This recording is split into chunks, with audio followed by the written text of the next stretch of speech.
Good evening, everyone. Welcome, welcome, welcome. Thank you for your patience as we work to get on here live tonight. We're running just a few minutes late, but that's okay. We have some amazing information for you tonight. So thank you to everyone for joining us. My name is Rachel Dolcine, and I am the chair of the Jamaica Diaspora Worldwide Organization Task Force. We are a part of JDTAN, and our task force is a hub for all the organizations around the globe who are doing work in Jamaica or for Jamaicans abroad. We also are a hub for organizations that are started or are ran by individuals of Jamaican descent who are just doing work in the community. So we just want to be here to support organizations that are doing good work. We're passionate about doing good. We're passionate about Jamaica. And so our goal is to help those who are doing the work do it well. So tonight we have a set of JAMINARs, we call them, which are webinars, learning opportunities for you, as well as for members of our task force. And tonight we have two dynamic speakers, and I'm excited to have them both here with us tonight. First up will be Christina Stocks. Hi, Christina. Hi.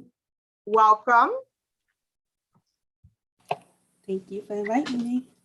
Also, Christina is the CEO of CES Consulting Group. She's also one of my mentees, and I have watched Christina grow in her career, grow in motherhood, grow in being a woman over the last several years. And I'm so excited and honored and proud that she is here tonight to speak on grant writing. And specifically, Christina is going to talk on, before you even start looking for grants, what should you make sure you have in place? Lots of times organizations think that once they get their 501c3, automatically that qualifies them for grants. That's just a teeny part of qualifying for a grant. I always tell my consulting clients that the 501c3 gets you in the room, gets you in the grant room. It doesn't get you a seat at the table, right? And so tonight, Christina is going to start us on the journey of, okay, now you're in the room. You're in the room where you can access grants.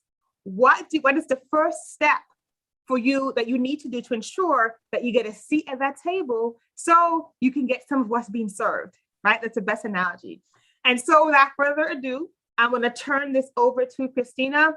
Please feel free to leave your questions and comments in the comment section. I'm going to be checking it, as well as we have someone else who's also going to be engaging in the comments with you tonight. Any questions you have at the end when Christina is done, we'll ask those questions so we can make sure you're getting all the information you need. All right, and so I'm going to turn the virtual floor over to you, Christina. Thank you. All right, let me get my screen up.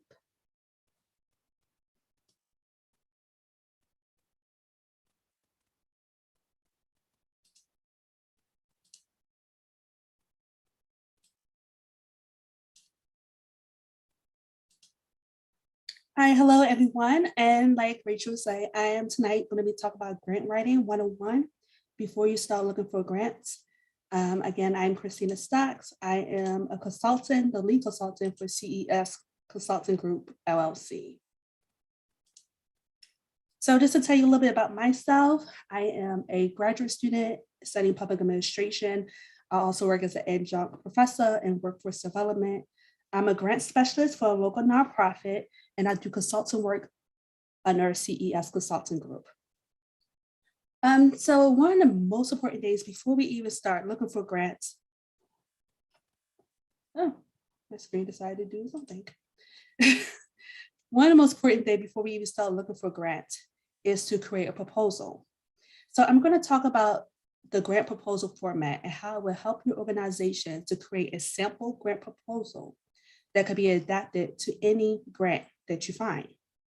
So the grant proposal is not a common grant, it's a single proposal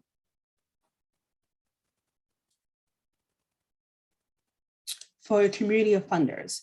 The primary purpose of the format is to provide free education on how to write a high quality proposal. Before you submit a proposal, you have to start collecting information.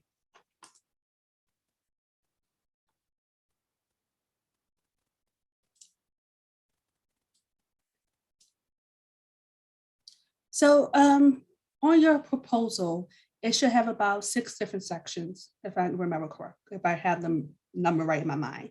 The first one should be a summary header, and that's just pretty much the name of your organization, the program or project that this proposal is for, and your federal tax ID.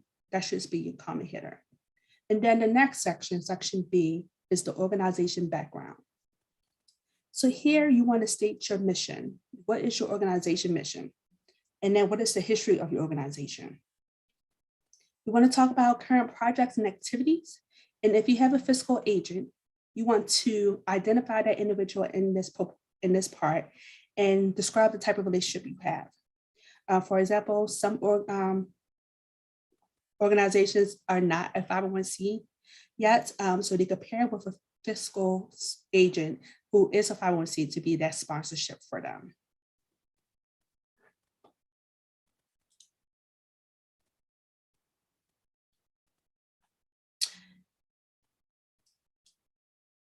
So the next piece should be the statement of need.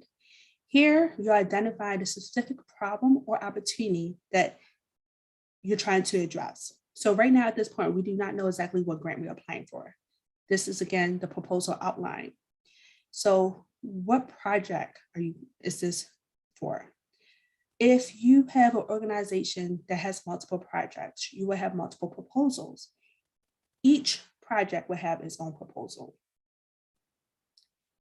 So here the statement of need. If you're doing homeless population, here you'll use size and data from your local area. For example, I provide one here for Baltimore.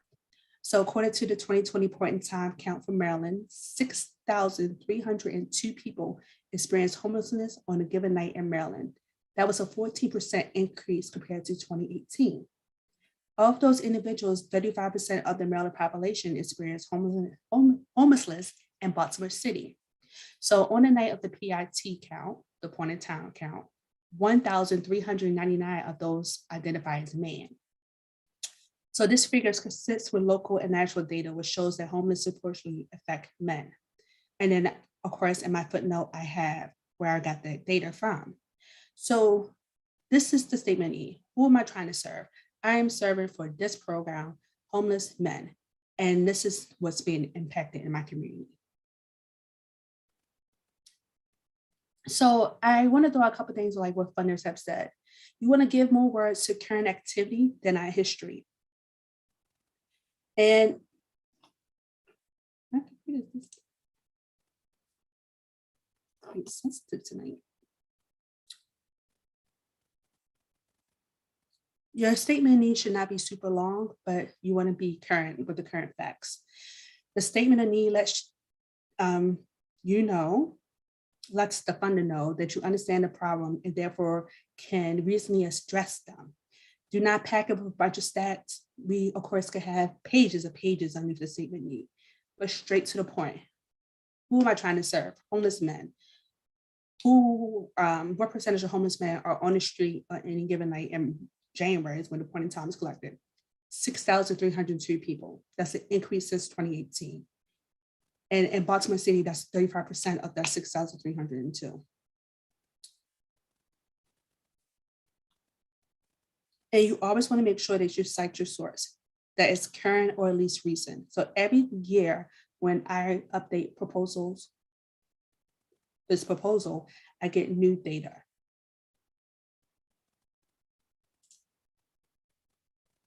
The next section will be your purpose of request. Here, you would describe how things will be different if the project is successful and how you plan to get it to that successful outcome. Now, you're not going to list your outcomes and your goals here. That will go into the next piece, but this is what leading up to it. Sometimes the funder already know about the challenges in the community. So not drag out about the challenges in the community because you put that in the statement of need, but how your project will address that challenge and improve the community. So you want to identify if you should have already have a plan on how to get there. You also want to describe who will be served. So we're bringing up the homeless population. From earlier, we talked about the homeless population men and how they would be benefit You also want to include their ages, race, ethnicity, or any other characteristics, especially if you're working with a certain population. If you're working with women and children, you need to see that throughout your proposal. If you're working with homeless men, you need to see that throughout your proposal. If you don't say homeless men, I need to correct myself, men who experience homelessness.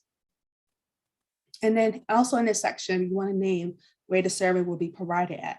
Do you have a building that you will be running your program out of? Will it be run out of school? If it's run out of school, the purpose of request right here, you also want to identify who that partner is. It's very important in this section that you add your service approach. For example, if you're offering health and well-being services, write something right here. If you are services to address the childhood ACEs, write it right here. You also want to identify any evidence-based practice you have incorporated into your service. For example, trauma-informed care, housing first, progressive case management. Some things, here are some examples of what funders have said. And bringing the work alive for me is understanding how, who, where, what, and why. Spend more time here describing your solution rather than a problem. Again, the problem should be underneath the statement of need, not the purpose of the request. So to continue on right here, like we said before, you want to provide context about the activities that will occur during this grant project. Usually when I write my proposals format, the one I'm showing you an example of, is the new one for each fiscal year. So if this grant this new project I'm doing the men's homeless shelter, and if I want to add something else within that, you want to identify that here underneath the purpose request along with a timeline. Here you want to talk about what staff will be working on this project, staff volunteer descriptions. If certain skill sets are needed, let's say you need a licensed social worker, you want to identify that here. You want to mention if you already have that person on board or is something you're going to have to look for in the future. If you got to look for that individual in the future, one of your attachments should be a job description. If you have somebody already in-house who have the skill sets to do that, you should be attaching in the end their resume. Side note, kind of jumping ahead, but just want to mention for any staff that you need for these certain projects, if the position is not vacant, if the position is not created, get your job description together because you're going to need to submit the information. And always make sure you keep up-to-date resumes of your directors and higher ups because you will need that when applying for grants. So you want to also talk about your organization relationship with formal partnerships that you have. If you have any formal partnerships, you should be ready to attach the MOU. That's the agreement of understanding between you and that partner to your proposal format. You will need that for certain grants. So this is something you should already have ready. And you also want to talk about why you feel like your organization is the best to address this need. And this is when we talk about evidence-based practice, like I mentioned before. If you are one of your evidence-based practices, trauma-informed care, this is where you want to talk about it. If it is housing first, progressive case management, this is when you want to talk about these things. And you also, this is just a little section, not a lot. This is where we're going to go back to the past for 1 second in this section and describe your past success. If you don't have any past success, that's okay. However, if there are other programs out there similar to your program that has been successful using these approach, attach that in your attachment as evidence.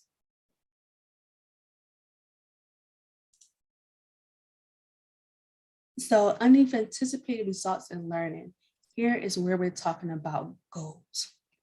You want to make sure you know what are your goals. You want to have goals that could be measured. So how would you measure your goals? And what tools are you using to evaluate the data? What funders have said is like when they ask organizations to report back on the grant, they want to see that you copy and paste the outputs and outcomes measured that was in your proposal, which we're talking about right here. And they expect to hear how they have been successful or how they have not been achieved in the report. So like I said earlier, this is our outline. We're going to be copying and pasting this over and over again. And this is the same part, your goals and your outcomes, that you're going to copy and paste when it's time for you to do your report. In this part, we're going to tell our success stories, and we're also going to tell how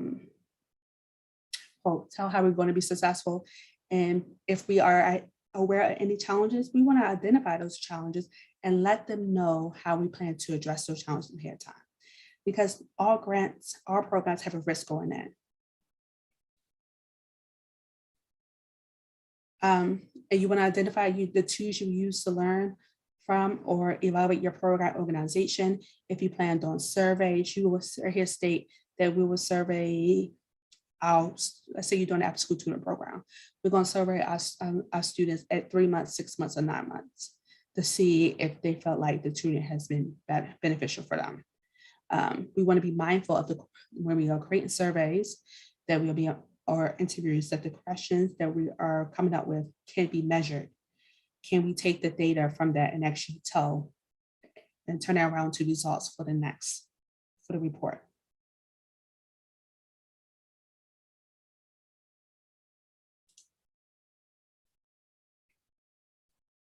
So stewardship is sensibilities. I have seen in this part right here, you want to state your commitment to meet our reporting requirements. You want to tell the grant, the funder, that we have a history of ensure that our funds are we have a history to ensure that our reports are turned in time because our grant team does this, or our performance team does this, or we have somebody, we have a specific person who's responsible for this. We want to talk about how we are working with other organizations who are doing similar work, or the government, and how we share lessons learned to continue to move forward to make our organization stronger to better serve our community.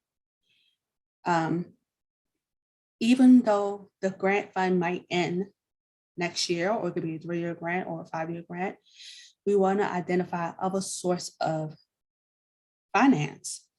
A lot of time grants do end because the organization not grants, I'm sorry, a lot of times programs do end because the organization gets so excited about the fact they got this grant.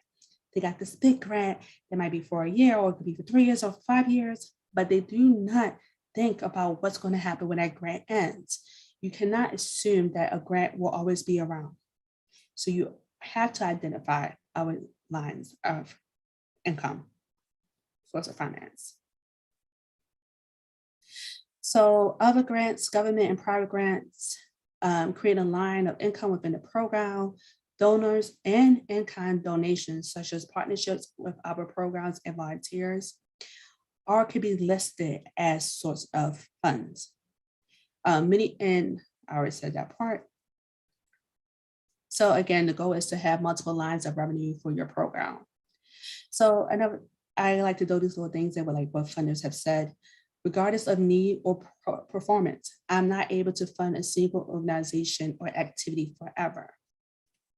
The goal is to have multiple lines of revenue for your program. In the proposal, these are in the proposal template, you still need to think of what attachments you're going to need. So it's very important to have a folder sitting around that have these attachments in it, because when you apply for a grant, they're going to request some of them, if not all of them. So like Rachel talked about earlier about your 501c3, you want to keep a copy of your IRS letter. You want to list up the board members for your organization, their roles, and the companies they affiliate with.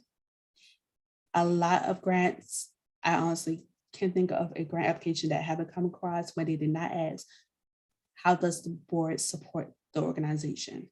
So you want to make sure you know the total financial support of the organization from your board members for the last fiscal year. If this request includes partner organizations, like we talked earlier, if you're an after-school program in the school, you're using the school space, you got the students, you develop a partnership for them to refer the students to your after-school program, you need to have an MOU. that needs to describe the roles and responsibilities for each organization, and it needs to be signed by all parties.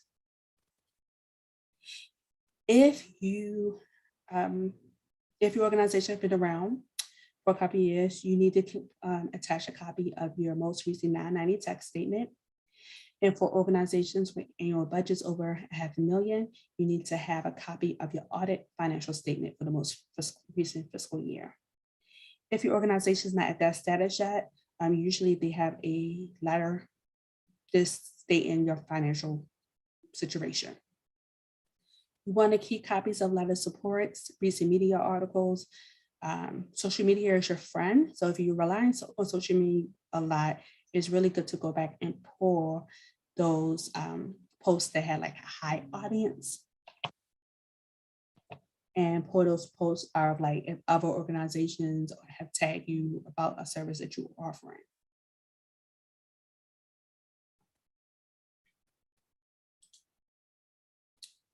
And so when it come back to, a lot of times people have great ideas, but are not really sure on how to write a grant. I have learned that grant writing is not the same thing as research writing. It's not the same thing as business writing. It is its own world. So you want to make sure this is your proposal outline. It could be tailored for multiple grants. Sometimes you could submit the same outline and you just need to go back and change the requirement amount in it and go back and change the organization name, that the funder's name, or you could be able to copy and paste into the grant application portal. So you always want to make sure that you take out the old funder's name. If you're using mail merge, just make sure that that is set up correctly, so that won't happen. I have set on a fiscal agency in Baltimore panel to review grants, and a lot of the grants we have in typos and grammar errors, and like it hasn't been proofread.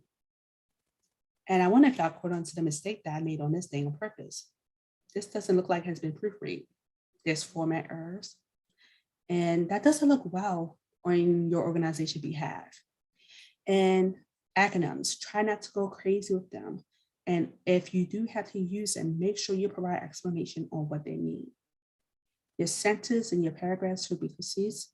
You need to break up text. So we talked about organization background. That needs to be a header itself. The summary heading, that's the first one. Organization background is the second one. Statement of need is the third header. Purpose of request is the fourth one. Anticipation, learning, and outcomes, that's the fifth one. And stewardship is the sixth one. All your headers need to have the same format, same font size, same style, and your text all needs to be the same.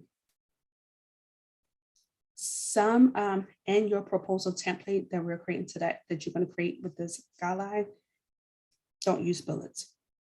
But when it comes to actually applying for a grant, some grant applications allow you to use bullets. So at that time, use it. But in your outline that you're going to use over and over again, be as detailed as you can be. If you actually have to print this, sometimes I really highly suggest that you don't do front and back. If you're stapling, do it up in the left-hand corner. Make sure you use quality paper. I'm not telling you to go out and spend money on fancy paper. Just make sure it looks nice. Ensure that the pages are numbered at the bottom or at the top. If page 1 or 3, page 2 or 3, page 4 or 3. Put the footnotes on the same page. If you ever cite anything, that reference should be in the footnote. Use single space, 1-inch margins all the way around at a 12-point font.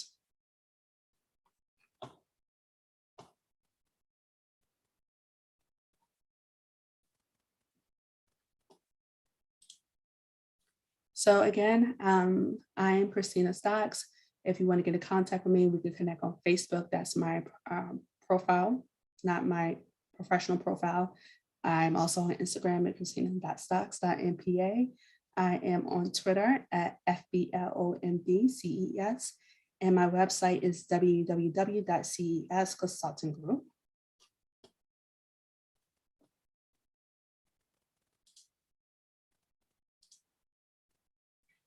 And I wanted to provide some resources. So what I use for my proposal format, it could be found on the MPN website. They also have a great format for the letter inquiry, a grant proposal, which we went over today, a more detailed guide for the proposal format, and also a report format. And these are a couple examples of books on grant writing that you might want to check out. And the last thing, the RBA is a great, if you're not sure how to write goals, this is a great framework that assists you in that manner. Because again, most important thing, you want to ensure that you're writing goals that you can easily track and writing goals that could be measured and turn into relevant data. Because when you're writing your grant reports, you're providing data in two different ways. You're telling the story and you can give it the numbers. And thank you again for inviting me. And Rachel, do we have any questions? Give me 1 second. Let me do some, turn my camera on. Hey, there we go. Hey, thank you so much, Christina. I'm checking YouTube right now to see if we have any questions. I actually have someone who's monitoring YouTube. I don't see any questions, and she hasn't sent me any questions from the audience. I, however, did write down some questions that I want to ask as you were talking to give some more information and to clarify. So if you're watching this right now, or you're watching this on the replay, if you are part of JDWAT, the Jamaica Diaspora Worldwide Organization Task Force, Christina's presentation will be available to you in our resource folder. So this PowerPoint presentation that Christina has put together will be in the resource folder on Google for you. So you can go back and review the information, because I know she had a lot of information on some of the slides, and especially the resource page. You can go back to the resource page and really take advantage of what's on there. So if you're part of JDWAT, remember that this will be provided for you, so you can go back and reference it. So got a couple of questions for you, Christina. Thank you so much for the information you provided. I think this is a great foundation for organizations who are looking to start writing grants, or for organizations who may have attempted to write grants and have not been successful. I'm hoping that the information that you provided, here tonight will be helpful for them going forward, so they can have more success with that. So one of the things I really love that you said, and it's something that we also talk about in business, right? When you have a customer, in business kind of marketing, it is said that you need to sell a solution, not the problem, right? That is what people buy. People buy a solution. So when you said in the grant proposal to spend more time on the solution and not the need of the problem, I was just like, oh my goodness, this is so business. And this is what I tell nonprofits all the time. You're running an organization, but the nonprofit is a business. What's the business? Doing good. So even when you are writing grants and asking for support, so in business, you're selling something, right? And you're selling a product or a service. When you're writing a grant, it's very similar. And you may ask, what are you selling? You're selling your organization as the best organization to meet this need. And so that means that when you do this pitch, because that's what it is, think about it as you're going on Shark Tank. You're going on Shark Tank before grant these folks who have this money to invest in you. And what are you going to tell them, right? What solution are you bringing to the table that's unique, that hasn't been done before? Or maybe it's a solution that's worked before and this community needs more of that solution, and you want to join. You want to join other organizations in kind of scaling out so you can serve more people. Is that something you would agree with?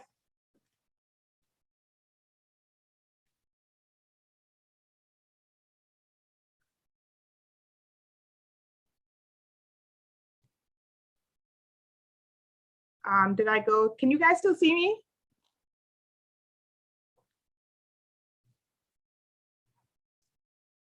I think we may have lost Christina. Yeah, I can see and hear you, Rachel, but I don't see Oh, okay, you Christina. don't see Christina. Okay, so we may have lost Christina. So I'm gonna go ahead and talk through some of the questions I wanted to ask Christina. Hopefully she can jump back on. Here she goes. Oh, there she is. Are you back? Technology, I tell you, technology. But Christina is sort of back. So I want you to remember that. That I think that was something very profound that Christina said. Spend more time on the solution and not on the problem.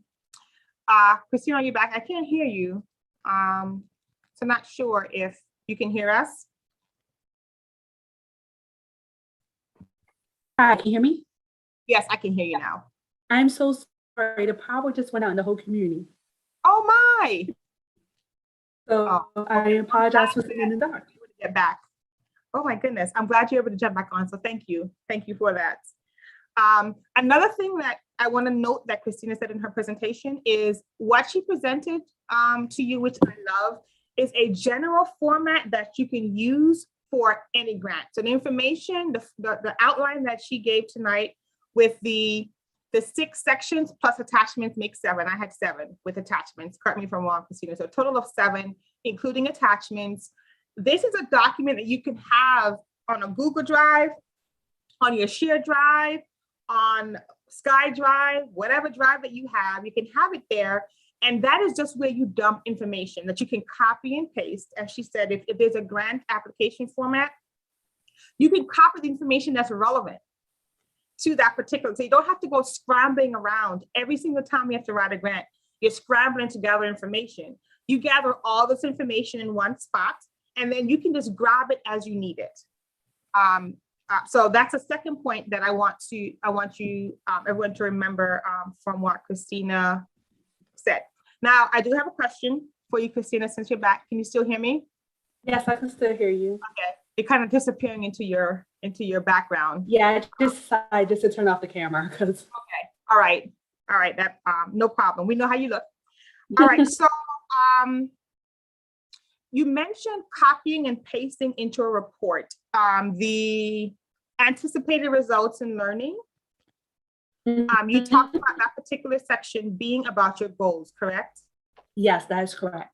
And that's the when it's time to do the report, is that the report that a funder will require after you've spent the money or after the grant term is over?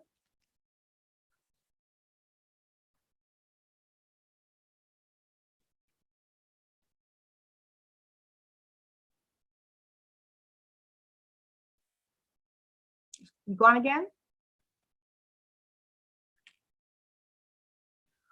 Okay, she's gone again. Now I know, I don't know if Lauren is. I'm here. I can address that for you, Rachel. Right, great, I can hop in. Yes. So the answer is that it depends on the funder, how much reporting you have to do.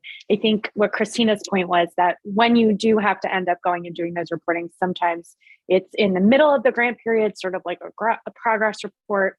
Sometimes it's at the end after you've spent all the money. Sometimes it's both.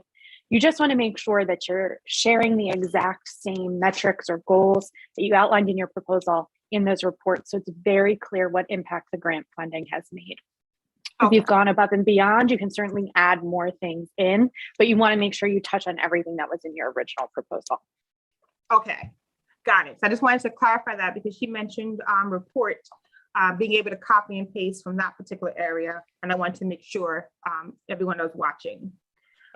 One of the other questions I have here, which I'm hoping you could, because you're our next speaker and you also write grants, is, so Christina talked about having a sustainability plan. So when you're writing a grant and you're asking for this money, a part of the grant is also being able to, a question may be, how are you going to keep this program going? Or are you depending solely on these grant funds to make this program a reality? So in your experience, have you found that organizations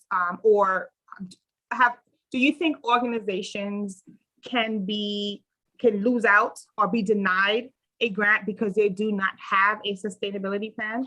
Or do you think that a funder may make some exceptions if there's not necessarily a sustainability plan in place? That's actually a really great question, Rachel. So it depends on the funder. So one thing that you will see when you're going to apply for funding, and I'll touch on this actually a little bit in my presentation too, about when you're picking your funding, right? It'll be clear in the application process whether that is a requirement that's a priority for the funder or if they're just asking for their own information. There are sometimes funders who don't want to be the first ones to the party, right? Like they want to see that somebody else is interested in your project. But there are also funders who are really excited about piloting a program or helping you expand a program and being the first ones on board with that. So part of that, the answer is yes and no. So in some cases, yes, that can kind of cost you the opportunity, but in other cases, it can be a good thing. It is really important to always be forward thinking, to Christina's point, for your own benefit too, to have that sustainability plan for yourself so that you know if that grant funding runs out and that was a one-time award, are we going to be able to continue this work? Because no funders want to hear that when the grant runs out, you can't continue the great work that you're doing. So it's important to have, but I think it's also when you're selecting a grant, if you don't have that in place already, something that you can put into the grant the grant proposal is saying that you want to develop a sustainability plan and that you're going to use some of the funds from the grant to host internal workshopping and brainstorming sessions to come up with a sustainable model to continue your work. Okay, wonderful. The last question, and it was just in my head, about board support. So one of the things I always find amazing whenever I do my nonprofit consulting, and I ask, I'll speak with someone who's the founder, because most of the times it's the founder of smaller organizations that are reaching out, I need help, I'm stuck. And so one of the things I always ask when they begin to kind of vent about all this work they have to do, they're burnt out, etc., I always say, well, what is your board doing? And there's always this kind of silence. And it's like, my board, well, they don't have time, or a plethora of excuses. Well, not excuses, but reasons why their board is not engaged. And then I have to do the whole education around what the purpose of the board is. And you cannot have a legally functioning organization, nonprofit organization, and not have a functioning board. Give and get, that is a foreign concept to, in a long time I've been doing nonprofit consulting, it's a foreign concept to many nonprofits. The fact that, yes, you can expect the board to give or get, and for those who are watching, what does that mean? That means that each board member has a responsibility to give a certain amount of money per year or to get it. So I sit on one board, the give or get is $1,000. I'm responsible for either giving $1,000 out of my pocket every year or raising $1,000 somewhere within my network to give to the organization. It does not mean that's all my financial obligations are for the year, because as a board, we have fiduciary responsibilities. So one of the things Christina mentioned is that in many grants, they will ask you, what is the board's, how is the board financially, what is the financial commitment for the organization? Is there a specific amount, like it's 20% of our budget, is 10% of our budget, or is that question just really for the funder to gauge that there is some type of board support and engagement in the organization? That's another really great question, Rachel. I'm really glad that you asked that. So I think in a lot of cases when funders ask that question, they're not asking because they want to know necessarily that you're meeting some kind of threshold that they have in their mind about how much your board is giving, right? I think more so it's to show that there's participation at the board level and investment in your work, in your mission, in whatever program you've pitched to the funding organization, and that you have active backup if, let's say that's the only grant you get, right? They know that at least someone else is supporting your organization out of obligation, but out of commitment because they are dedicated to that cause. And I think that's more so why they ask, not so much a threshold. Usually the question that I see on grant applications is participation of board, like how much of your board has actively given in the past fiscal year. Less the amount, I don't see that question as much. It does exist, it's out there, it's important information to have. To Christina's point and what you said earlier, having all that stuff on deck makes your life so much easier, rather than trying to have to scramble for that report at the last minute. But certainly having the percentage of your board that's giving, and also how much either as a collective group they're giving, and or how much they're giving, or their threshold is really helpful. But again, I think it's less about, this organization's, you mentioned $1,000 for one of the boards that you sit on. Some boards it's 10,000, some boards it's more than that. I don't think it's a threshold thing. I think it's more of a commitment thing. Okay, and that's really good information to know, because I always encourage organizations to have 100% board given. It doesn't mean that everyone needs to give and get, but what it means is that everybody gives, because that's if that's the most common question, is what percentage of your board, they're just looking at not necessarily a dollar figure, but engagement number, which is what percent. To say 100% of our board gave in the last fiscal year is really important, because the board is a fiduciary body that governs the organization. And if they have skin in the game, then I would see why a funder would be eager, or that would be a plus for a funder who wants to invest in the organization. So I'm glad that two other folks in the nonprofit space are reiterating the importance of board giving and board engagement. We're going to have a whole series on that this spring around board engagement, recruitment, and really how to better recruit board members, engage them, and retain them. Because lots of times those are three separate tasks for a nonprofit. So I'm glad that two other people are reiterating the importance of board engagement. Let me check. I don't think there's any other questions in the comments, and I've asked all my questions. So I'm just going to go ahead and, and introduce you, Lauren. So welcome. Thank you so much for jumping on. My pleasure. My pleasure. Christina, she just texted. Apparently there was a big explosion by where she lives, and the entire block is now without power. Yes, I told her, don't worry about getting back on. We're good. Don't stress about it, but I'll be checking in with her just to make sure. So yeah, so she lost power and her connection is hinky. And so she won't be back on tonight. However, Christina will be joining us on the 17th when we have our panel discussion. So she'll be back again, and hopefully all will be well then. So I want to welcome Lauren Stevens, and I'm going to allow her to introduce herself. I say that Lauren is my new colleague. I was connected with her through a board member that sits on one of the boards that I'm on, the importance of board engagement. And I asked out of need, and she highly recommended Lauren. Lauren works for the National Aquarium here in Baltimore. If you've ever visited Baltimore and you've been to this amazing facility, you know exactly where I'm talking about. So Lauren works in the philanthropy department. So she knows all about grants. She lives and breathes the world of grants and grant writing. And Lauren and her team has secured, talking about millions and millions of dollars in grant funding for the aquarium. So tonight, Lauren is going to talk to us about where to look for grants and how to identify the right grant for your organization, because that's identifying the right grant for your organization is equally as important as looking for them, right? If you don't know what grants, you don't know where to look, right? So Lauren is going to talk about how to find the right grants and then where you can look for grants. So Lauren Stevens, thank you so much for joining us tonight, and the virtual floor is yours.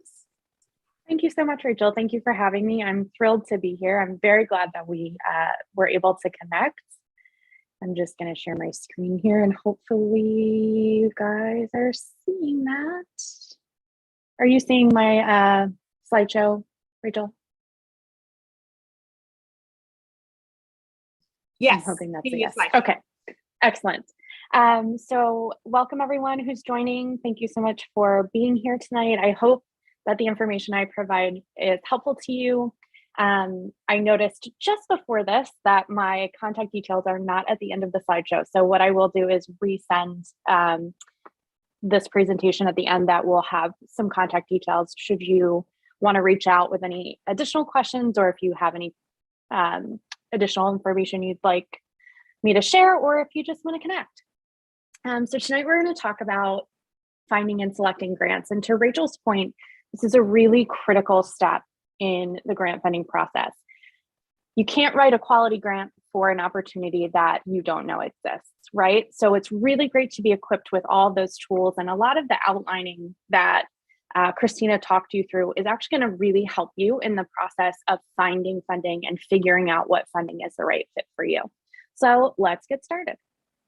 A little bit about me. I've been in the nonprofit industry for over 10 years. I started in public television at our local station here, Maryland Public Television. I was there for about 6.5 years, and I moved over to the aquarium, which is where I am now. And I know I'm a little biased, but it's one of my favorite places in the world. So it's sort of a dream job for me.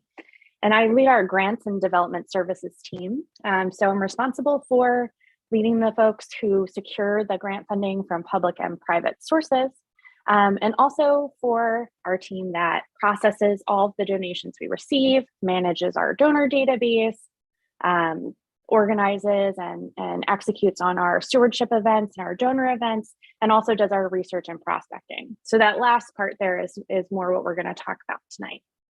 And we had a really great year last year, and we're very proud. My team raised $14 million last year from public and private sources, and a lot of that was COVID relief funding that we were able to find out about using the system that I'm going to outline for you this evening. I do want to say before I jump into the topics that this is not an exhaustive or the only system that exists out there. This is just what works for us. So great place for you to start, but you've got to find what works for you and what works for your team. And a lot of it depends on team size and capacity. So we're going to talk through some of those factors this evening as well, so that you can make informed decisions about what the best approach is for you. So step one is finding funders. So finding who's going to fund you. And there are a lot of ways that you can locate funding. There are paid resources, there are free resources. We're going to talk through some of each tonight, but I'm really going to try to focus as much as I can on free resources because they are really great. And you can pay to find funding, but you don't need to pay to find funding. So it's important to know that there are free tools available, especially if you're just starting out. It might not be worth the investment in a paid tool if you're just kind of getting your training wheels off, so to speak, in the prospecting process. So all that to say, there are paid and free online research tools, which we're going to talk through each type and the pros and cons of each, public records and reports, local philanthropic groups and networks, and newsletters. And I'm going to unpack each of these topics for you. I tried to be detailed on the slides, but not give too much detail. So please, as Rachel mentioned earlier, please feel free to add questions in the comments and I'll be glad to address them at the end. One thing that I'm not going to unpack too much this evening, but that I do really want to mention is the power of Google. I know that that sounds really silly, but you really can get pretty far in finding at least names of funders by identifying a few keywords about the program you're doing or about your mission and tagging on grant funding or funding opportunities at the end. You will have to do a deeper dive to tell if those things are really a fit for you, but it's a great place to start, and it's a good way to kind of just get some practice in figuring out which keywords are really hitting and which ones aren't. So first up, we're going to talk about online research tools. And by this, I mean online databases that exist out there. Most platforms that provide giving information for specific funders pull from their public financial data. So for example, in the United States, that's the IRS Form 990, and it automatically populates these platforms that you can then search and find details about funders. Paid tools can be huge time savers. As you can see on the bullets here, the information tends to be in a central location, and it includes a lot of detail about giving history, but also more bite-sized things like geographic focus, like gifts by geographic focus. However, just because it's all in one place doesn't mean you can't find it elsewhere, and those tools can be very expensive. So again, you can pay to find grant funding, but you don't need to. You can get just as far with free tools. They're great ways to find names of foundations and granting organizations. You're probably going to have to do additional research. So once you find the name of a foundation, you're going to want to do a deeper dive. And we're going to talk through that a little bit here in a second. Even though you're taking these extra steps, you're doing it manually. And a lot of times you're getting it straight from the funder with the free resources. So it can sometimes be more current than with those paid tools that someone else is updating and trying to corral all this data. Again, can't reiterate it enough. Google is a great tool, and so is LinkedIn. If you do find a funder and you can't find a contact, doing a quick LinkedIn search to see if you can find someone who works there, if you have any questions, is a great way to learn more about an opportunity if you don't see a lot of information on their website. So with that, I'm going to go ahead and show you guys some examples of each. And I'm not going to spend too much time on this because this is something you can just click around in online. I will also give a little disclaimer that I'm just showing tools that we use. These are not tools that I am advertising or plugging. There are a lot out there, so please feel free to explore using Google. This is a screenshot from one of the free tools. It is the nonprofit Explorer that ProPublica manages. And this is just an example of how you can do a keyword search on that free platform. And I've just typed in literacy as the keyword, as you can see. But you'll see here too that you can do, there are drop downs that you can select to really narrow this field. And you can see here that we got actually a really long list of options here. The second side is if you searched for a specific foundation name. So let's say you did a Google search and you got a hit, and the hit was William Randolph Hearst Foundation, and you just wanted to check them out on here. I've searched the name. We see them here on line 4. We click in there, and this is what you'll see on the first free platform that we're on. So we have some very basic information here, but it does give you some context about whether or not this is going to really be kind of even possible that you can get a grant from this organization. And then you'll see under more resources that it refers you to another website to learn more about them. This is another free website. So let's say we click that link, and here we are on this other free platform. Now you'll see we have a little bit more information here. We actually have their website, which means then now we can click into their website and find deadlines, requirements, contact names, things like that. You'll also see that there is some information missing. So their mission statement isn't listed here. With the free sites, the hosts of these sites rely on the general public and also the funders themselves to update these pages. So if that information hasn't been provided, it won't be listed. It may also be absent on a paid platform. As you'll see in a minute, we have some missing information on that as well. But it's something that you can find yourself. Again, just takes a few extra minutes than it would if you had a central database. And then this is just an example of the information that you can get about the same foundation from one of the paid platforms. It's all just a little more summarized. But again, you'll see they don't have their application deadlines here. Like that's also missing. So you would still have to look that up. All right. The next resource I want to talk through is public records and reports. And in this category, I'm really talking about 2 things. The first thing is funder financial records. This is what we were talking about with the databases being populated by these public records. They're in the United States, legally obligate foundations and funders to post this information readily available online. It is usually pretty easy to find with Google. You can just search the name of a foundation in 990, but on those free websites, there are often buttons you can click just to get straight to them. The second type of public record and report is data from other nonprofits. So what I mean by this is donor lists or impact reports from nonprofits that have a similar program or geographic focus or mission as your work or organization does. This is a great way to find names of funders that are supporting similar work to what you're doing, and it gives you a real head start on finding funders that might be interested in your work.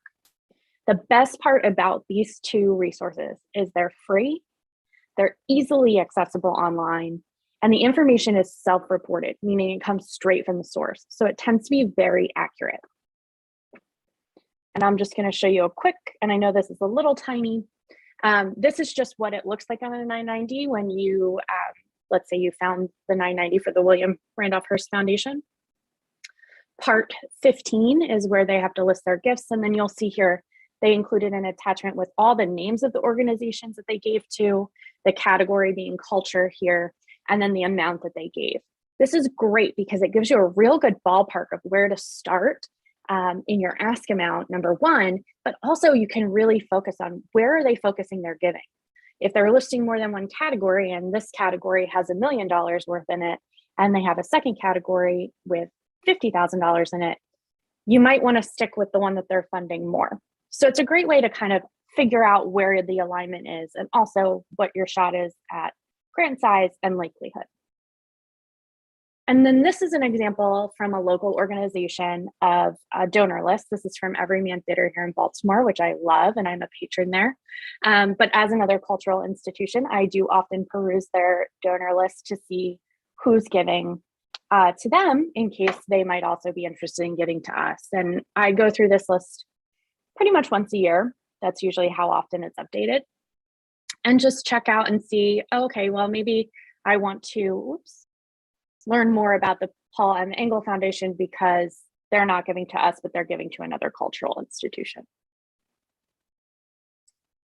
The next set of resources, and I'm so glad that Christina brought up one of these in her presentation, are philanthropic groups and networks. So the first is like a consortium of funders. So these exist all over the place, tends to be consortiums of sometimes smaller foundations or organizations, but they all have either a common focus or goal. So literacy is a great example, or a geographic area. So we have some here that are focused on giving in Baltimore. The great thing about these organizations are when you find them, which you can do through Google, sometimes the public library will have a list of them, you can find multiple funders who might be interested in funding you. And many of these organizations have a central application. So let's say there are 8 funders in the consortium, you submit one application and all 8 funders review that same application, which makes your life so much easier and gives you a much better shot of being funded with a much smaller investment of your time. And using the system that Christina outlined is a great way to do that efficiently and effectively. The second option I'm talking about are professional networks and groups, and this is a really good example of that. Finding connections either through great sessions like this or through formal networking groups. There are many for the philanthropy industry. There are many, I'm sure, for a lot of different career paths. In fact, I know. It's a great way to tap knowledge from other industry professionals and figure out what's working for them and what's not working for them. And a lot of times people are happy to have coffee or have a Zoom in this day and age and just exchange knowledge with you. Even though funding is competitive, there is a sense of we're all in this together in a lot of situations, and it can be really helpful to figure out what's working for others. And other people sometimes find it really helpful to find out what's working for you too. Some of these more formal groups do cost money to belong to. So you might have membership dues or an annual subscription fee, but a lot of them have scholarship or discounted dues based on need or your organization size or even age. So it's great to look into, and certainly if you do look on LinkedIn, that's a great way to find them, or other social media sites as well. And then the last resource that I want to talk about is newsletters. And I know that this sounds a little bit dated, but e-newsletters are a great way to find out about funders, funding, and what's getting funded. And I know that we all live in a world where our email inboxes are pretty flooded on most days. And if you're like me, you don't always get around to reading all the newsletters that you get. But I can't oversell the importance of getting these, because it's just a passive way to get information. You don't have to put any work in, right? You just sign up.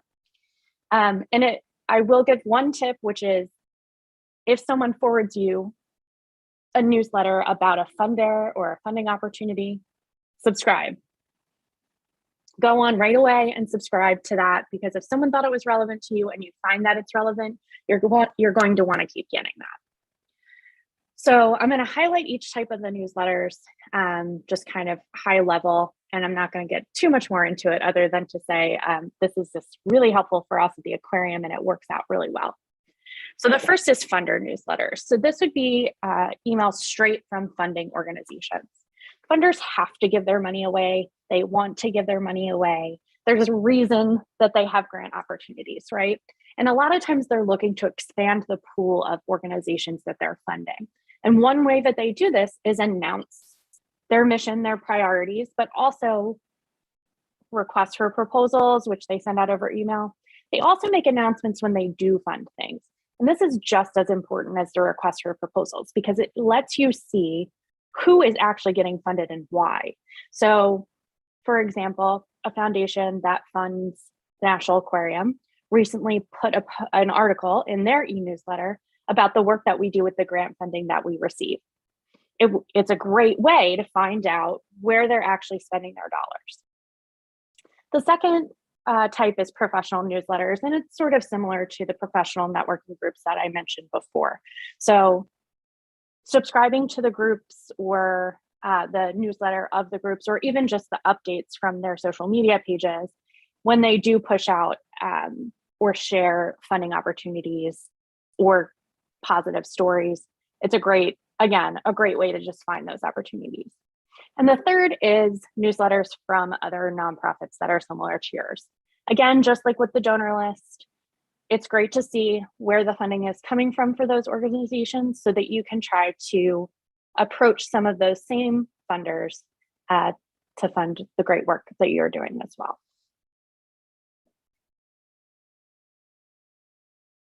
So once you've gone through the process of finding a funder, the next most important step, and this I would say is even more important, is selecting the funding and determining whether or not the funding is right for you. So I will say that a lot of funders have either more than one grant type. So maybe they have an operating grant, which is unrestricted support, or they have programmatic-based restricted support or capital support to support building projects or renovations or equipment purchases.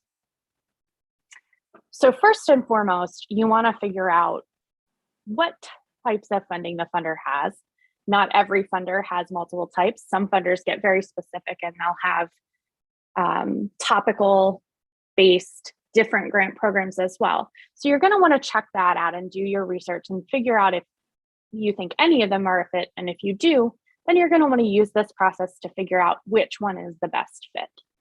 So step one of the process is eligibility. You want to determine whether you are truly eligible for the funding. So funders are often very upfront about what they require of a funder or of a grant application to be even eligible for consideration.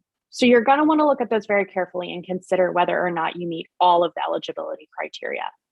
If you don't, you want to ask yourself, the funder, if you need to reach out and ask them whether they will allow you to partner with another organization who is eligible to either act as your fiscal agent, like Christina mentioned earlier, or even to just act as lead applicant and subaward funds to you, and they get a cut of it as well to do some of their work. A lot of funders will allow that, and it can be a really effective way to get grant funding without having to meet the eligibility requirements yourself. So it's an important thing to consider. If you do not meet the eligibility requirements, and you cannot partner with another organization either because the funder doesn't allow it or it's not feasible for you, do not proceed. Some funders won't even let you. They have eligibility quizzes that you have to take before you can even open the application. So you just really want to pay attention to those and don't apply if you're not eligible, because you will not receive a grant and you're wasting your time, you're wasting the time of the funder. And one day, if you are eligible and you go to apply, you may not be awarded because you didn't listen to the eligibility requirements the first time you tried. The second step is alignment. And we talked about this a little bit already, but I'll go over it again. You want to identify which of the funder's priorities most closely aligns with your work.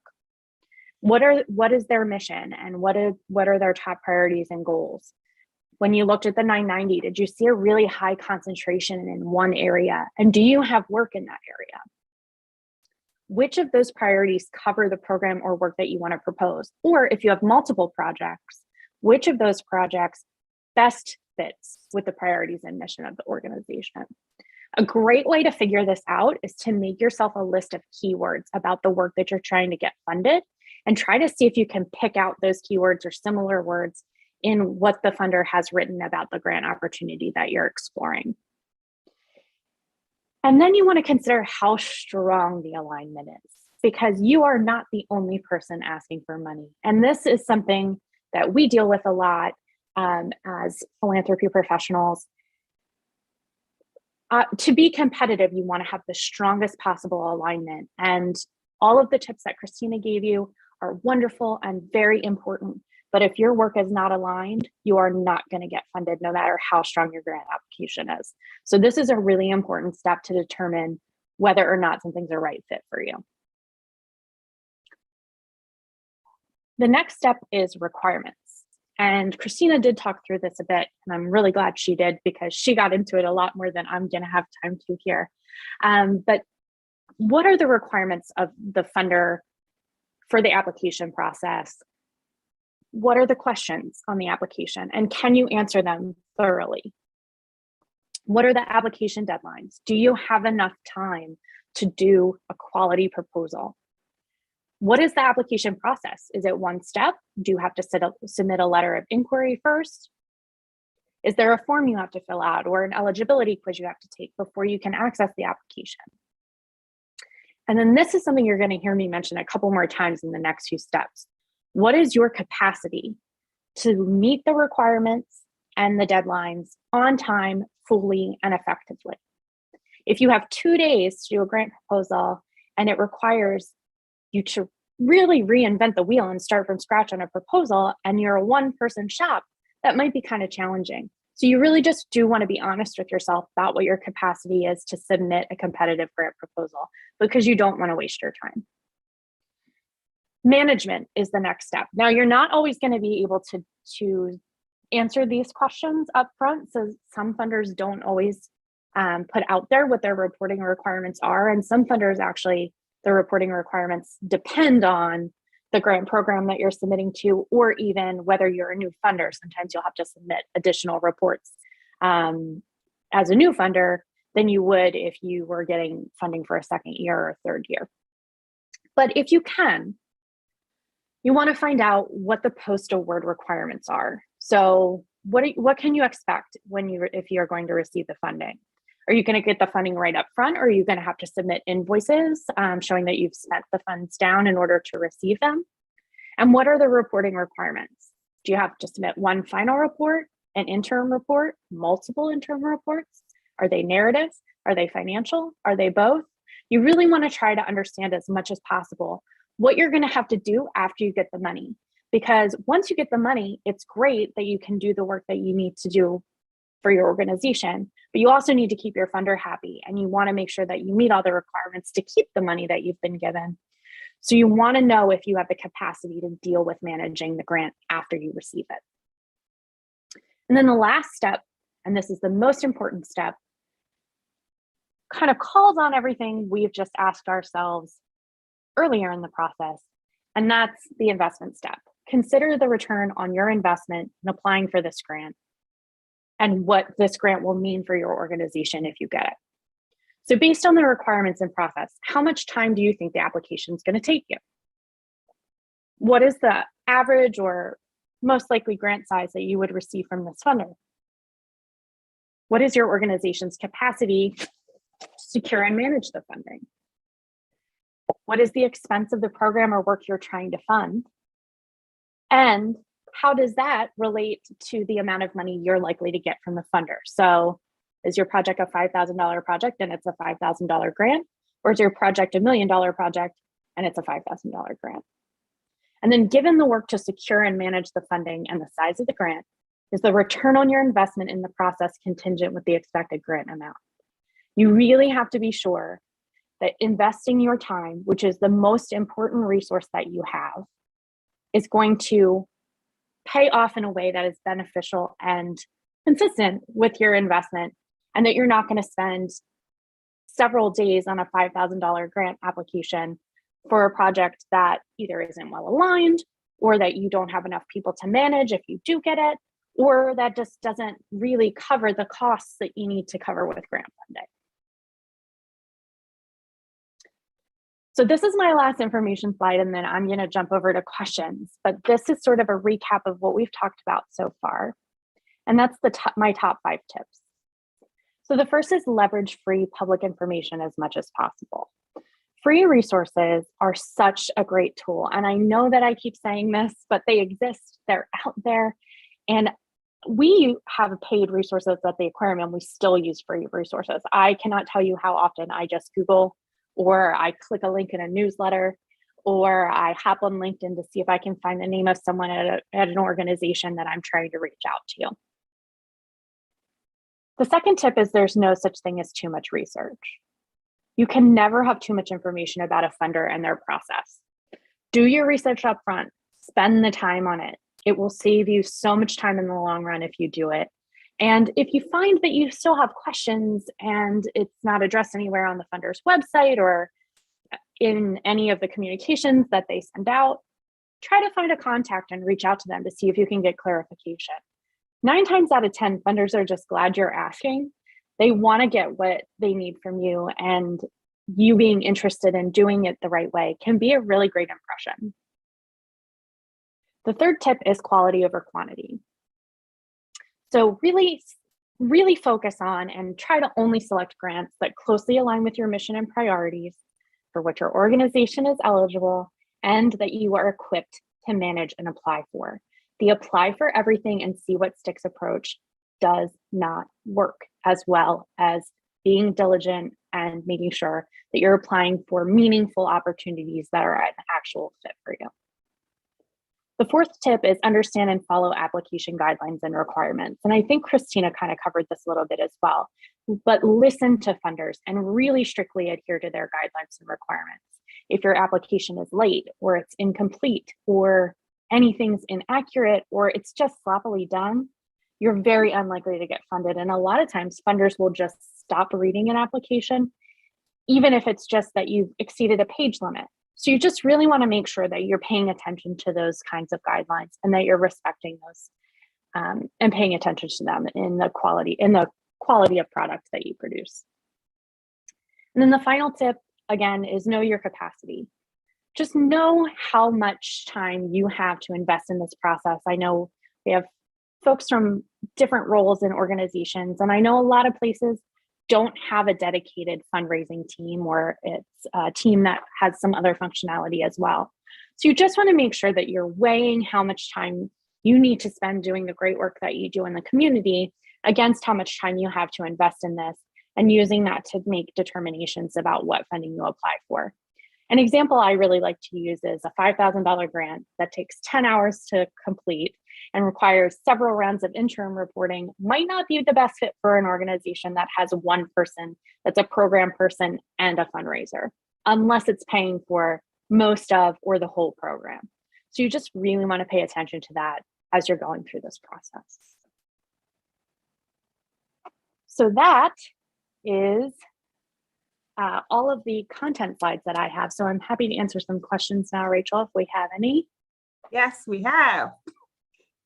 We have some questions, and I wrote down some stuff as well, but I'm going to go to the questions from YouTube first. Before I get into questions, I want to remind everyone that if you are a member of JDWAT, the Jamaica Diaspora Worldwide Organization Task Force, the task force that's hosting these JAMINARs, aka webinars for you, Lauren's presentation will be in the resource folder or Google resource folder, so you can go back and look through the PowerPoint and all the amazing information that she had. I actually learned some stuff myself, which is always amazing to me in the nonprofit world. That as long as I've been in it, I'm learning something new, which is really great. So I took some notes myself. So just wanted those who are watching to know that if you're part of JDWAT, you're going to have access to all this information in our folder. All right, so the first question is, do most boards designate members to oversee all things grants? That is such a great question. So this really depends on the organization. So some funders actually have a paid staff member that is not part of their board, that is what we would call a program officer. So depending on the grant opportunity, they may oversee all of the grants or they may oversee specific funding. But then there are also organizations that do have a designated board member. One thing that you can find on every 990 that is publicly available and free is a list of board members and sometimes executives, and it will have typically like what their role is at the organization and how they're serving. So you may be able to find that information on the 990, but again, LinkedIn is a great resource, or most funders will put a contact person. If they have on their website posted about a grant, they'll have a contact person listed there for you, or even an info email that you can reach out to. And to add to what to Lauren's answer, because I should have clarified, are you talking about the funder board or are you talking about the nonprofit board that's asking? Oh, that's a great question. I assumed it was funder board. Yeah. So Lauren answered the funder board, which I didn't know, so that's good to know for the funder board. But if it's a nonprofit board, it really depends on the structure of the nonprofit. If it's a nonprofit, for example, like the Aquarium where Lauren works, where they have staff, there's actually a whole department that's dedicated to that. So although the board will approve or, there's a process for alerting the board that there's a grant that's been applied for, and the board obviously has to, go for it, whatever case is. It's really the role of a particular department or an employee. If it's a smaller nonprofit where the board really is, they're volunteers, but it's a working board, then most times it is wise to designate someone on the board who is the gatekeeper for grants. So the board will review and will say, yes, we are approving applying for a particular grant. But having one person on the board who's a gatekeeper, who gathers information, who writes to keep things consistent, is actually a wise thing to do. And most nonprofits that I've worked with do not have that in place.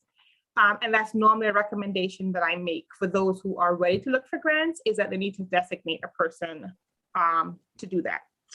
All right, so hopefully that answers your question. If not, feel free to post additional questions. Another question here is, it seems like most small nonprofit boards, at least the one, and this is coming from Sean Martin, at least the ones that Sean has been on, do not seem to look for grants. What are some ways that you can recommend that nonprofit board can overcome that apathy of not looking for grants? That's a great question too. So I will say that our system at the Aquarium is, we have a philanthropy committee on our board, and we do sort of go to them with ideas, and twice a year we do a big pitch to them, but we give them regular updates. I would say, my advice, and Rachel, please feel free to chime in here, would be to help the board understand how important grant funding is and how important their investment in that process is. Because again, it can make a huge difference for you. And it can make a huge difference for them too, because they can see if they're giving already to your organization or to your mission, they will see that their impact is making an impact because you can say, thanks to you, we were able to get this grant. So I would say really highlighting the return on investment for them and really bringing them the numbers. Like, this is the project we need funded. This is how much money we need. We need help finding an opportunity, or here are some options that we've been considering, or some examples of funders. And a great way to tap your board is to find out if they have connections in the community that can help you find grant funding, and to make it clear that you're not asking them for more money, you're asking them to help you find someone else to ask for money. So what I've found, and this is actually a really great question, when I saw it, I was like, wow, that's a really great question. What I found in my work is that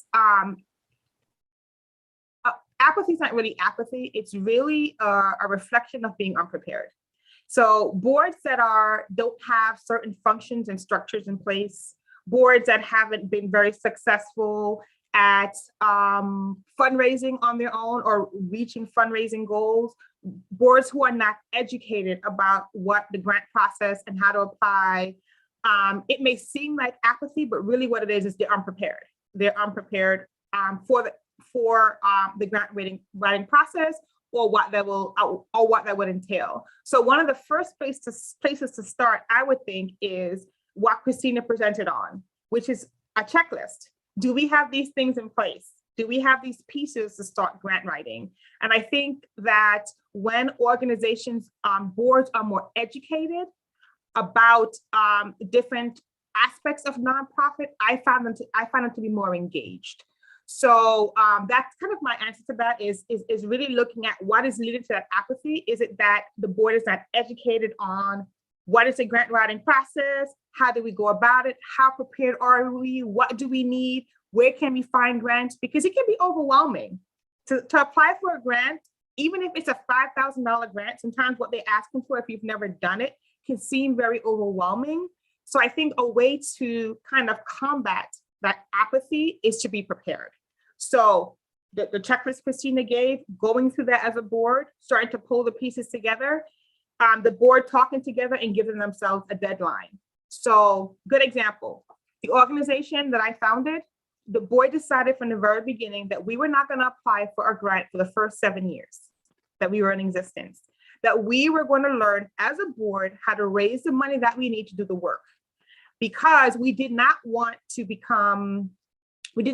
start out in a space where we were relying on grants and the board did not know how to raise money to be sustainable, right? So that was something that for the board that Foundation I started, the board agreed, voted on agreed, right? Last year, we passed a 7-year mark.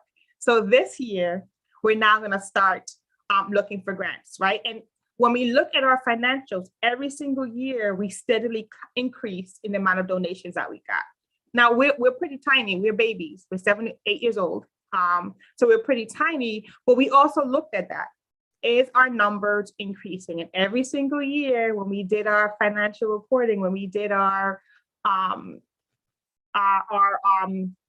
with reports to the state and the federal government, we saw that we were increasing in donations. And so there was a confidence, like, okay, if we needed to raise the money to fund our programs, we feel empowered to do that, right? So those are some steps that boards can take. It's okay not to want to jump into grant funding right away, but there's money that's available. And as Lauren said, lots of funders are looking to diversify that pool. They don't mind not giving to the same people all the time. They want to reach new communities. They want to support new organizations.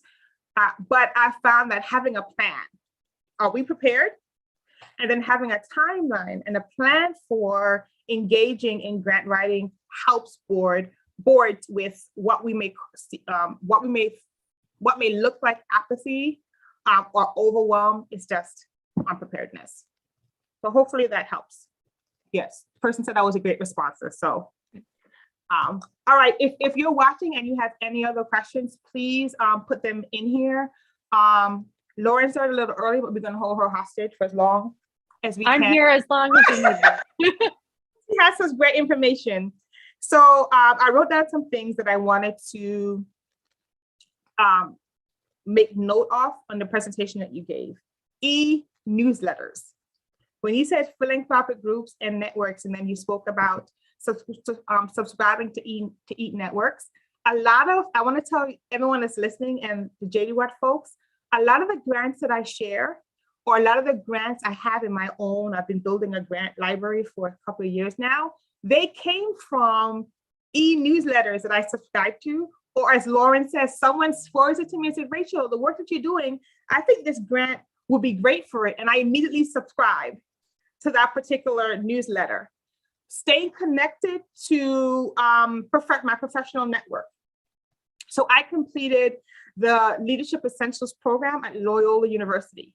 I stayed connected to that on their mail list. They send out grants that may come across, just somebody just sends the director of the program grants, and she sent it out to those who are in the program. So connecting to professional networks, whether it's on LinkedIn or anywhere else, and subscribing to e-newsletters. So if you have a foundation that's on your dream list, because I do encourage nonprofits to create a dream list. What are some grants or foundations that you would love to fund your work that you don't qualify right now because of where you are, but you would love to in the future be able to? So on that dream list, subscribe to their e-newsletter so you can see who they're funding, how they're funding, what they're looking for, what makes them celebrate. So when you're ready to apply, you're a little more comfortable with the organization, and you can write, you know how to write that grant.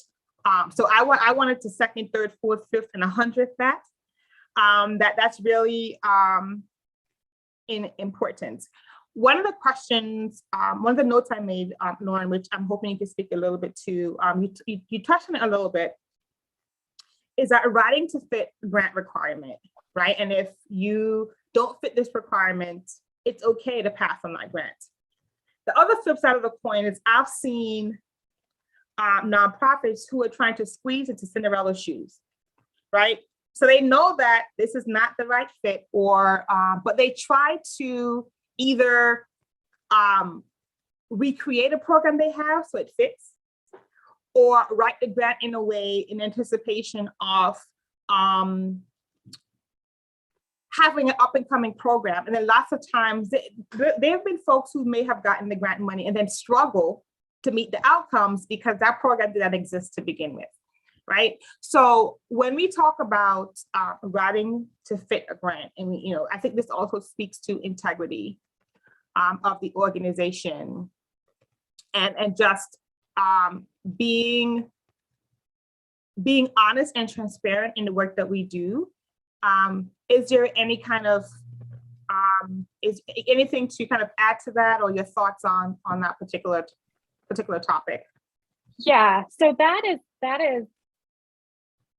and I'm going to be perfectly candid here. That's something that even in an established organization that has been around for 40 years, and many people have had my job before me, and hopefully many people will have it after I'm gone, I still struggle with this. I struggle with this within myself sometimes, because it's just like, oh, well, if we just change to this program, just this much, we could get that money. I struggle with it with our board. I struggle with our leadership team, because it's very hard to feel like you're leaving money on the table. And I think my advice is, one, yeah, sometimes it's time to refresh a program. And sometimes the thing that jogs your brain about that is that you see a funding opportunity. And that's okay. I don't want anyone to leave this conversation thinking you started the year with this set of programs and you can't make any changes to them because of funding.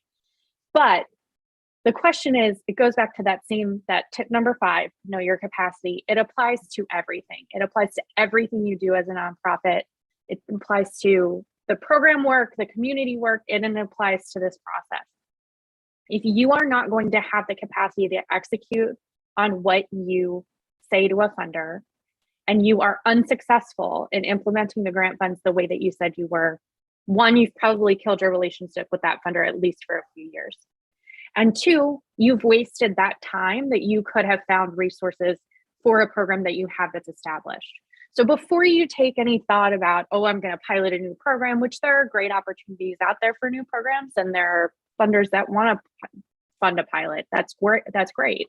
You have to ask yourself, am I doing this because of the funding, Or is this a need that I already had and this funding happens to align with it now? If your answer is I'm doing this for the funding, don't do it. It's as simple as that. And it's hard. And it's a battle you have to fight with other people. It's a challenge. I mean, honestly, I'll say it, I'm sure she wouldn't mind. Christina and I were just complaining about this at the beginning of the call because we both had a struggle with that only today at our separate organizations. So you just have to stay focused. And something that really helps me is I have my wish list of funders too. But I do in there have just what programs am I most proud of and what do I feel like is the most impactful work that we're doing? And those are my funding priorities. And I don't choose those on my own. I work with other program teams to find out what our greatest need is. What you really want to think about with funding is that you're making sure you're meeting the largest need that you have as an organization or as a group. And a lot of times the greatest need is not start a new program so that we can get some money in the door. And I mean, the idea of leaving money on the table for nonprofits who are scrambling for funds can seem, we can't do this, like even heartbreaking. But you also have to look at funders as a relationship, a long-term relationship you want to have.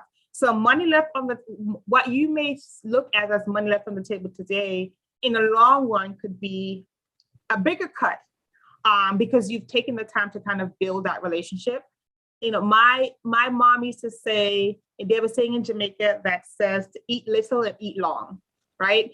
And if you eat a little bit at a time, you can eat for a longer period of time. So as a nonprofit, if you take the time, one, to make sure your structures are in place, take whatever funding, maybe little, maybe a lot that you can at the moment, invest it in a program and build, you can have a more sustainable program and have a better relationship with this funder. I know of organizations where funders come looking for them, where they've been in a relationship with this funder for so long, and the funder has seen how their dollars have grown with this organization and have grown and have served so many people. They come looking for the organization to say, you know, put in or let's talk about how we can fund additional things that you're doing, right?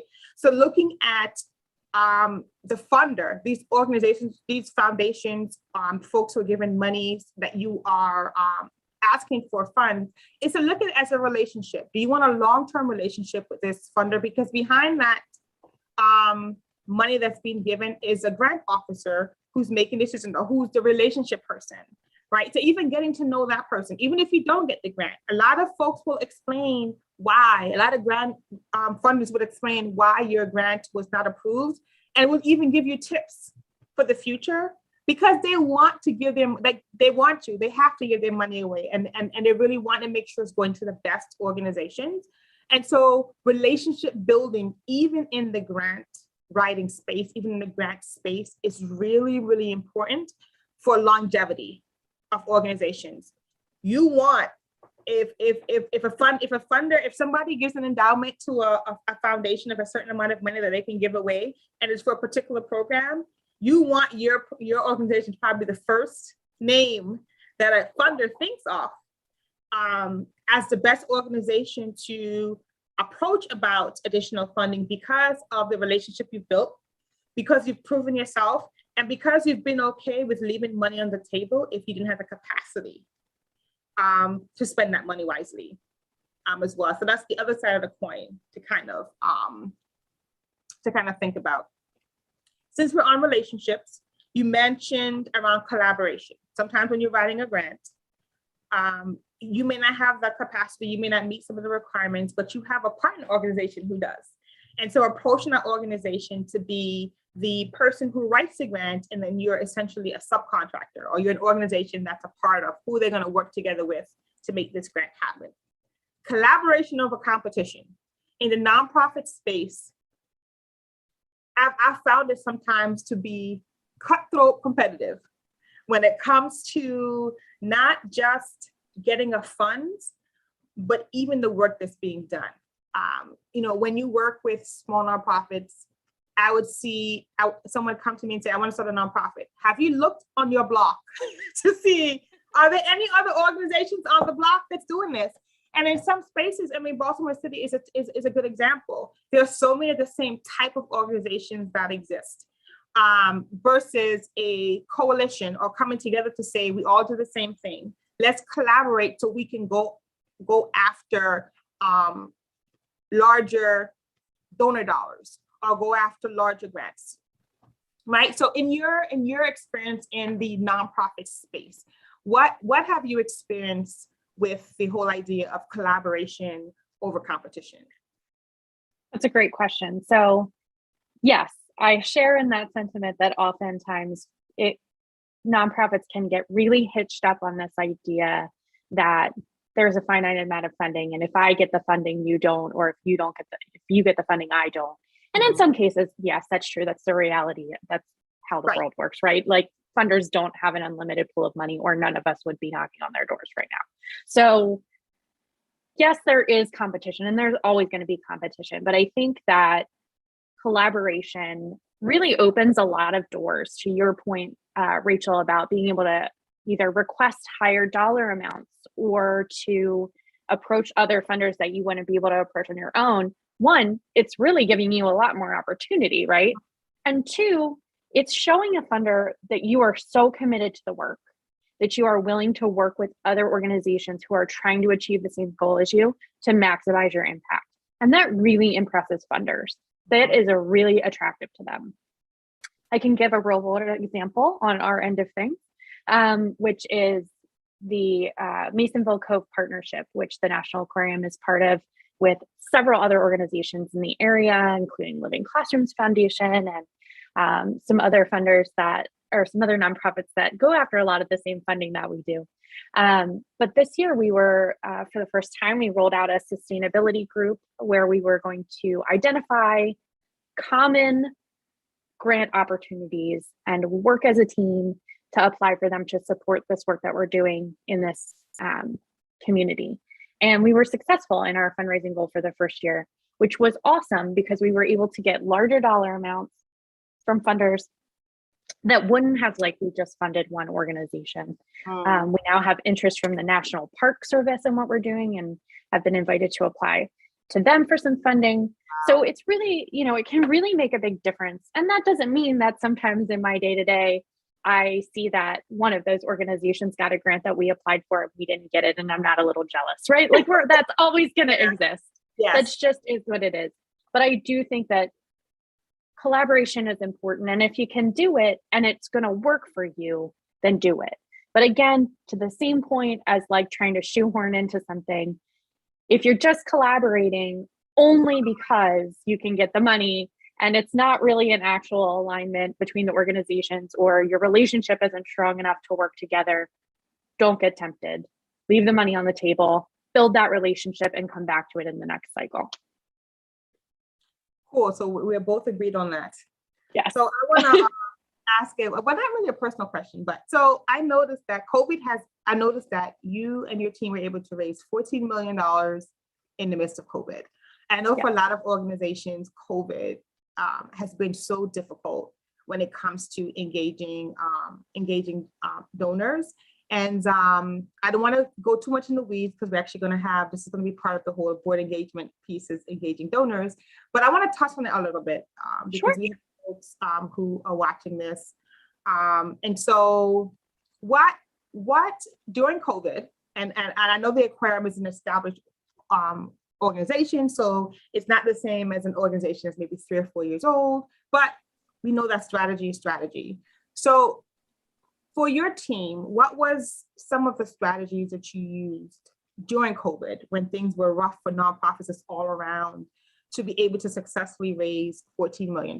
And was that $14 million in the 2020 fiscal year, 2021 fiscal year, or $14 million over the course of time? So it was 2021. I will say that some of that was COVID relief funds. So it gets a little messy because even though we got the money, so we got the money in 2021, but in some cases it paid for some expenses from 2020. So a lot of the COVID relief, and again, I'm not going to get too in the weeds, but a lot of the COVID relief funds were based on revenue loss.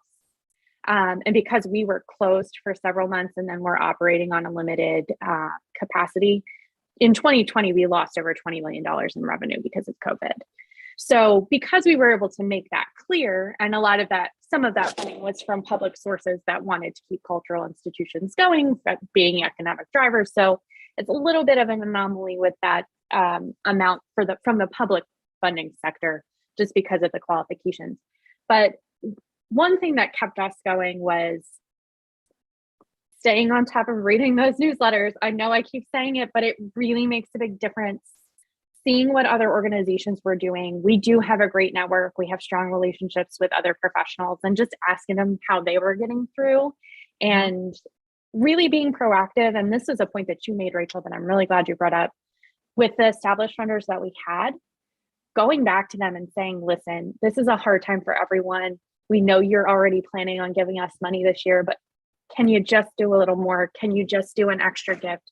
Really tapping the existing relationships we had and showing that we were still committed to the work, even though it was challenging. So I know I just said all that about not creating new programs to get funding, and we didn't do that, but we did, for example, take all of our education programming to a virtual model in 2020 and a hybrid model in 2021, just for safety. And we worked really closely with our community partners on designing those things. And it was great to be able to go to funders and say, listen, even though we're closed, we're still able to do this. And we hope that you'll continue to fund us. And we were successful in a lot of cases. The other piece of advice, which is a little more depressing of advice, is that you just have to be okay hearing no. You have to be okay hearing it's not your turn. I can't do it this time. We can't give it to you this time. And we got a lot of rejections in 2020 and 2021 from folks who, quite rightly, wanted to fund more direct COVID impact, like public health and getting vaccines in arms and things like that, right? So you get it. That doesn't make it not disappointing, right? Like it's still a little heartbreaking, especially when it's a funder that is established. So you also just have to, it hurts, it stinks. You have to let yourself feel that for 2 seconds and then go do some research, find someone else to replace that funding. The funding is out there. You really just need to find it and have the tools to apply for it. And if you continue to like hone those skills and get better and better, you'll see more and more success. And really that's what we did. I mean, when we got a no, we felt it for a minute and then we just looked other places. So yeah, it was tough, and it was tough for everybody, but that's really the key piece of advice that I think I can give is just, if you lose out on something, there's another funder that will fund it. So find them. And I think that pivot is so important, being able to quickly pivot. Because even for us, even though we brought in several $1,000s more in 2021 than we did in 2020, a part of that was pivoting our programs and identifying,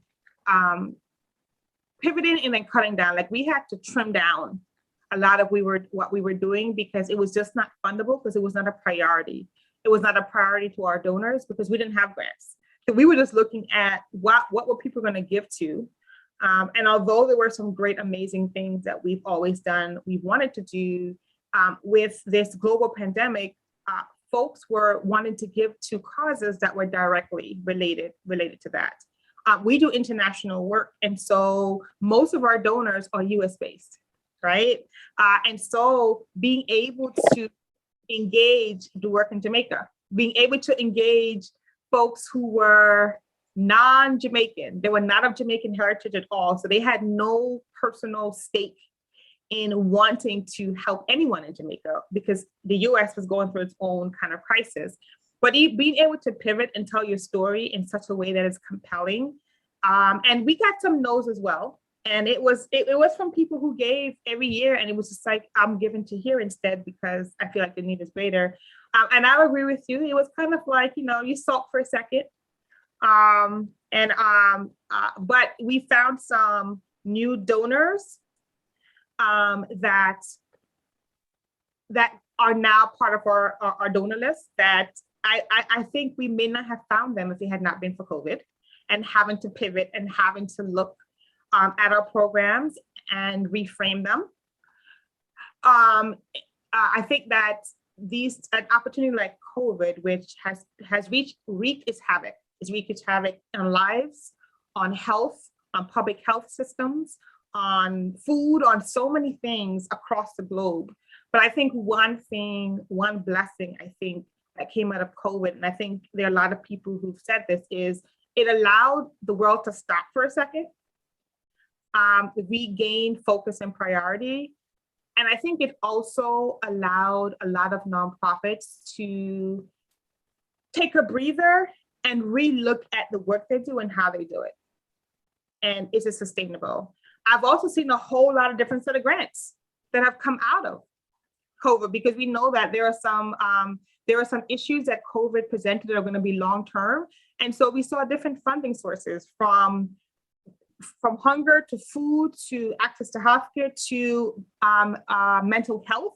There is so much I've seen as in funding for mental health, to gender-based violence or domestic violence, child abuse that COVID. We know it existed, but COVID is exacerbated. Like, it was like the whole world, it's like the dress was pulled up, right? So the whole world could now see. So COVID also presented new funding opportunities. And so it's almost like the cheese has moved, right? There's this book that we were reading in management. The cheese moved. And for organizations that are watching this tonight on the replay or just out there that we'll meet, the cheese has moved. Are you willing to move with the cheese? Or are you still going to the same places over and over and over, hoping that someone will change your mind? When there's all these new opportunities, Lauren has said it, like, look, we got no's. We had to look elsewhere, but we found it, right? Same for us. We had to look elsewhere for funding, and it was individual donors for us. We had to re-look at our how, or why, when, so that we can engage donors who had a different set of priorities during this COVID pandemic, right? And so a part of this grant writing process is also being able to project and being a visionary and being strategic. Now may not be a right time, later will be better. And being able to make those calls can be tough, but they're important. They're very important. It's okay to leave money on the table. We heard that tonight. It's optimal to collaborate, right? Find other organizations. Instead of feeding 500, you can feed 1,000 or 1,500. A donor would choose to feed 1,500 over 500.